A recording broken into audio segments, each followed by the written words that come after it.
y'all, welcome back to Restless Chipotle Kitchen.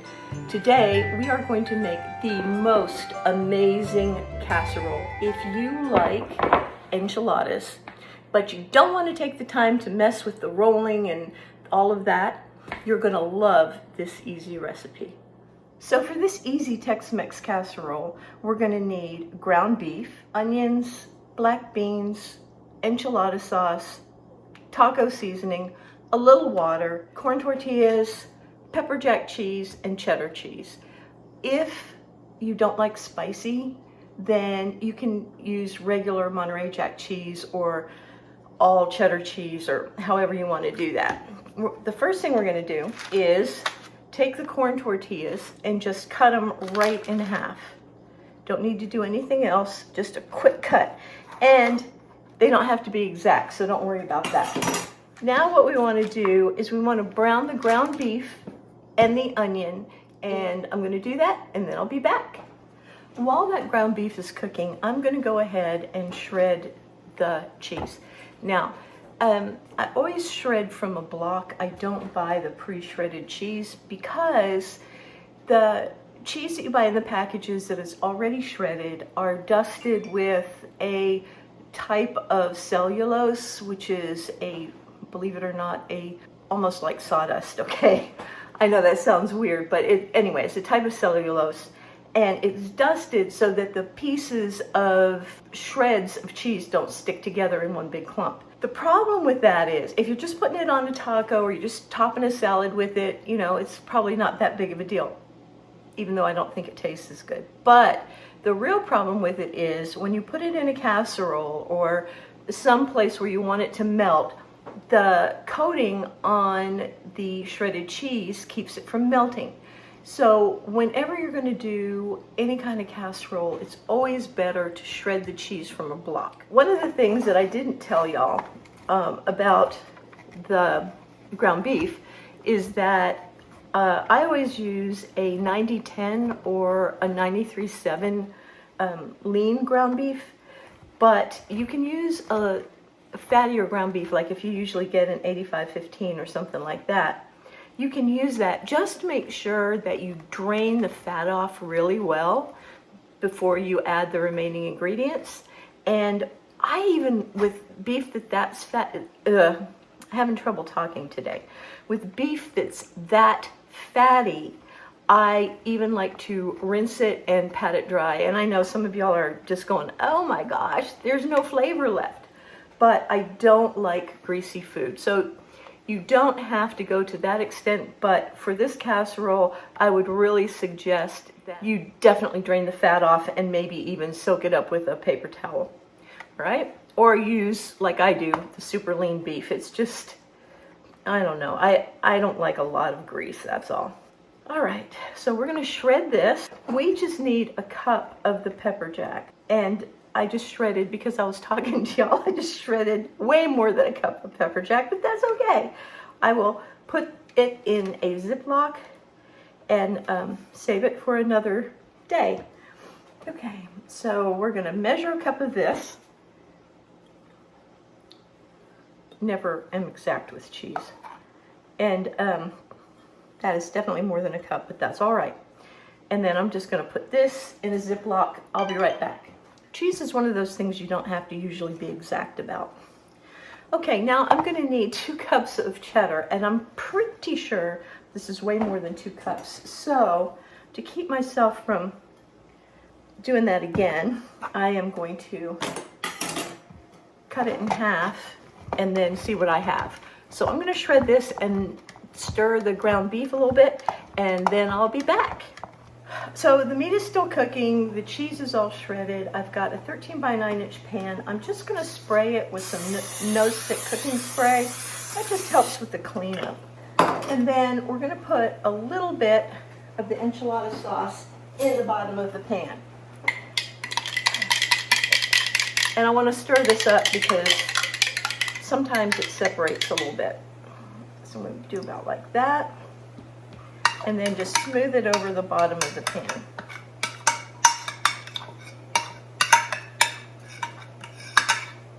Maybe a little bit more. Oops. You don't, I mean, you don't want like an inch of it in there, but you want enough that it coats the tortillas. Now, some people have asked me if you can use flour tortillas because they don't like corn tortillas. You can, it's not as good.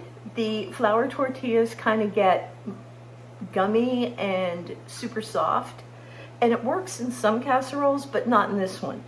I'd really suggest using corn tortillas, but if you are absolutely against corn tortillas, then go ahead and use flour. It'll still be good, it's just the texture will be a little different. Okay, we're gonna take about a third of the tortillas and we cut them in half, so there's 20, which doesn't evenly break up, but what I do is I just try to cover the bottom with the tortillas. And I always like to buy an extra amount just in case they don't cover the way that I think they should, if you know what I mean. I'm going to put 2 whole ones in the middle just to make sure that it's covered.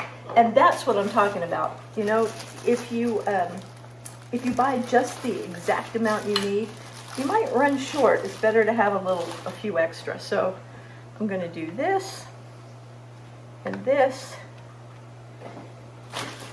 And then I will cut this in half or tear that in half, put that in the corner, and put that in the corner.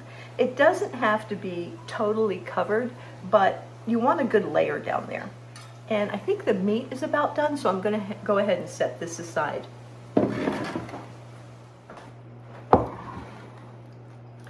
The ground beef and onion are cooked. I did not salt it because the taco seasoning that I'm going to put in there has a lot of salt in it. The beans have salt in it, the tortillas have salt in it, and the cheese has salt in it. But if you want to season it a little bit, no problem. I just don't care for a lot of salt. So when the meat is done, you're going to take it and put the beans in and the taco seasoning. And then you're going to give it a good stir. You want that to get all mixed up. When I was cooking the meat, I would stop every once in a while and break up the chunks. It doesn't have to be super fine, but you don't want big quarter-pound hunks of hamburger in this casserole. It's just kind of weird. All right, so the taco seasoning is in there. It's smelling really good. And here's a little tip.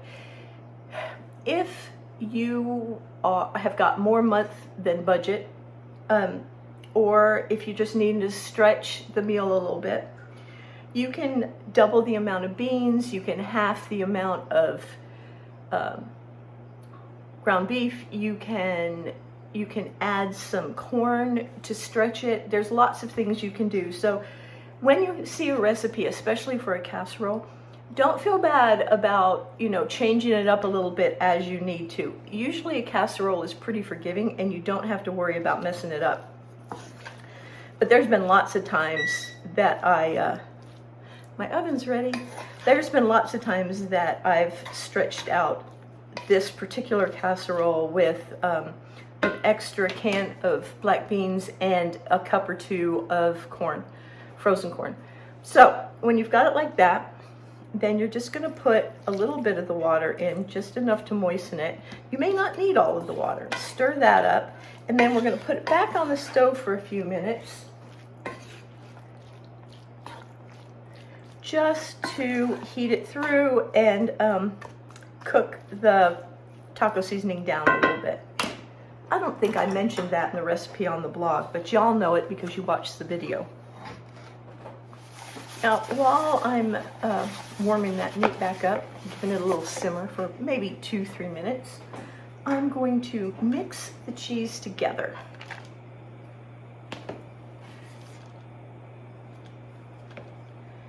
And that way, I probably needed a bigger bowl for that, didn't I? Okay, let's try that again.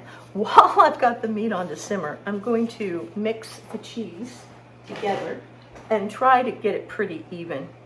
And if you like it spicier, you can add more pepper jack. If you like it less spicy, you can add less pepper jack.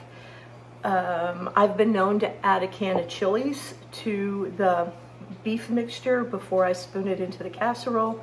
There's, you know, hundreds of ways you can change this up, and I will have lots of those variations on the blog, or I do have lots of variations on the blog. All right, that's pretty even. You know, I'm sitting here and I'm looking at these dark spots and I'm like, what in the world is that? And I'm trying to pick them out to try to figure out what it is, and I just realized it's the peppers, so yay me. Okay, we're gonna set the cheese aside, and I'm gonna clean off my cutting board because I'm about to put the hot skillet back on it. All right, so here's the meat and the beans and the onions and the taco mix, and it's all mixed up and ready to go. So there's the casserole dish with the corn tortillas in the bottom. Now we're going to take about half of the meat mixture and add it over the meat. And I'm not real good about judging half, so one of the layers will probably be thicker than the other.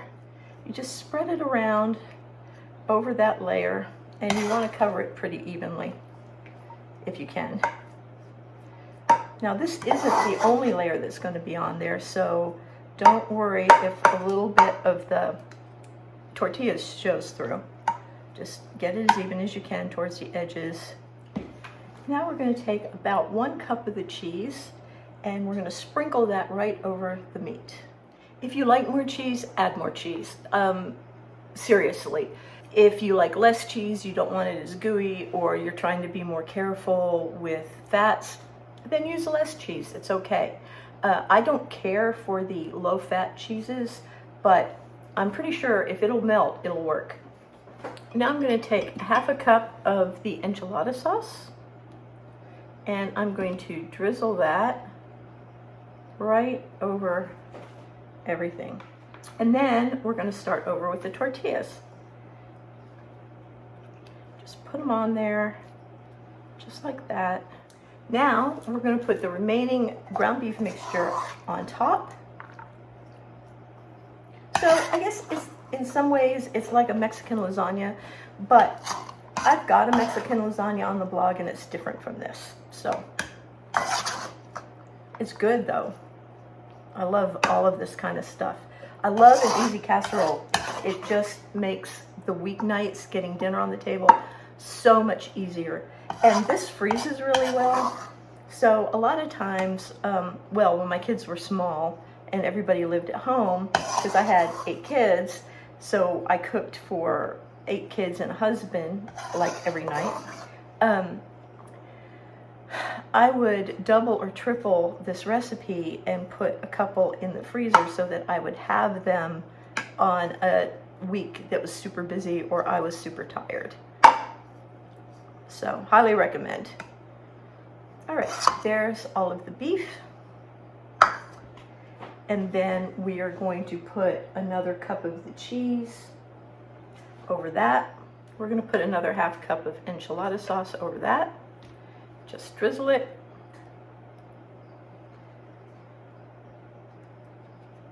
Kind of got too much down there and not enough up here, but I am sure that that will all work out.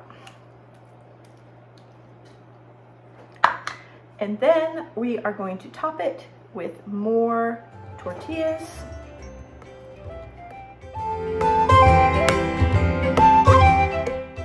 And then we're going to take the rest of the sauce and pour it over top.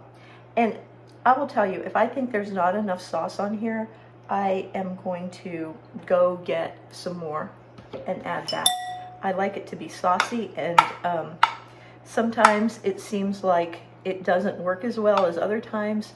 Sometimes I have to add a little bit of sauce, but I think that this is going to be just fine. Don't you think? That looks like enough. I think that looks like enough. Okay, I'm going to get some water and rinse this out and put a little bit in here. It's a habit left over. My parents, I've said before, were raised, well, they weren't raised during the Depression. They were actually young adults during the Depression, and my mom always took the jar of stuff and of sauces or stewed tomatoes or whatever it happened to be, and put a little water in it, and shook it out and put it in the recipe that she was doing, and I've got the habit of doing that too. If you do that, you don't want too much. I've got about 2 tablespoons of water in here, and I'm just going to add that. Just get all of that flavor in there. Now we're going to add the remaining cheese, and I think that for me, I'm going to put more cheese on there. So I'm going to grate some more cheese, and I'll be right back. So normally you would cover this with aluminum. I would spray the aluminum foil on the underneath with the no stick cooking spray. Cover this with aluminum foil and bake it for 30 minutes, and then take the aluminum foil off and bake it for 15 more minutes. However, in this case, I've been out of town and I just reached for my aluminum foil, and I had exactly this much left, which is obviously not going to go over this. So I am going to put it in the oven like this, and I'm going to watch it really carefully. But when you do it, be sure to put aluminum foil over the top, and that way it steams and it's just really good that way, okay? So it goes in the oven and 30 minutes, take the aluminum foil off, and then 30 minutes, and then 15 minutes back in the oven to melt the cheese and get it all good and bubbly. So I will see y'all in about 45 minutes, and hopefully the top will not be burnt. Well, y'all, this is what it looks like if it doesn't have aluminum foil on the top. The edges got a little brown and crispy, but I think it looks really amazing. This has been just 30 minutes in the oven without the aluminum foil, and I tested it with my InstaRead thermometer, and it is testing out right at about 200 degrees in the center, which is about what we want for a casserole. That means the cheese is going to be gooey all the way through, and it's going to be delicious. Now, I'm going to let it set for a little bit, because if I try to cut through it now, it's all going to fall apart, and I always suggest letting a casserole settle for 5 to 10 minutes. So I'll see you back here then. I'm just about ready to cut it. And it's actually sat here for about 15 minutes, which is a little too long. So the cheese is probably firmed up a little bit more, but it's gonna be great. I just wanted to go over a few tips with y'all. If you happen to be out of enchilada sauce and you have a situation like I had with the aluminum foil, don't worry about it. You can substitute salsa. You can substitute taco sauce. You can substitute Rotel tomatoes. I would mix some Rotel tomatoes, a can of Rotel tomatoes with even maybe a can of tomato sauce. There's all kinds of ways to do it. So learn how to substitute one thing for another, especially in a casserole. They are very forgiving. If you get to the pantry and you don't have what you wanted or what you thought you had, grab something else and just see how it does. I mean, how bad could it be, right? If you are out of onions, you can use a little onion powder. I'll tell you, one of the things that I like to do is keep the frozen onion and bell pepper mix from the store. I like to keep a couple of those in the freezer because A, they're handy to have, and B, they're so way faster than chopping an onion up if I'm in a huge hurry, right? So let's get this cut. But first, I don't ever like to serve a casserole just like that. I like to make it a little bit fancy. So I like to sprinkle some green onions over the top. Just slice them. I didn't get that one very well, did I? And just slice them and sprinkle them over. It gives it a little bit of color. And I love that. A little bit of extra flavor. You could also chop fresh cilantro and put it on there. That's pretty too, and it adds a little bit more flavor. All right, let's cut it.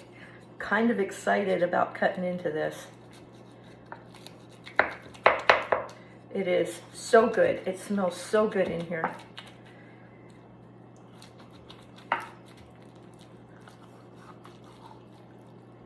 So there we have it. And onto the plate.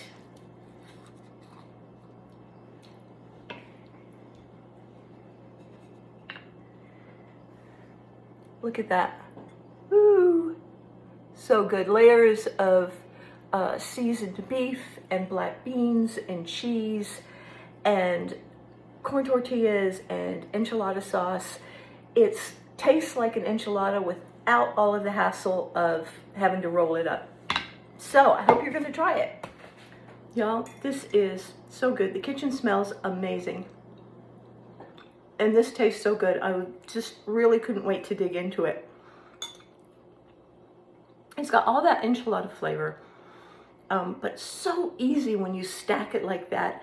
And you know, I've never made it without the aluminum foil on the top before, but it worked. And so if you want to cut off about 15 minutes of time, leave the aluminum foil off and watch it carefully. The interior, excuse me, the interior of the casserole will be about 200 degrees when it's done if you check it with a Insta-read thermometer, okay? So good, so delicious. Hope you're gonna make it. I know your family's gonna love it. And if you love easy Tex-Mex casseroles, check out the one in the link above. Give us a like, leave a nice comment, and don't forget to subscribe if you haven't subscribed yet. That way you'll never miss a video. So I'll see y'all next week, okay? Love y'all. Bye-bye.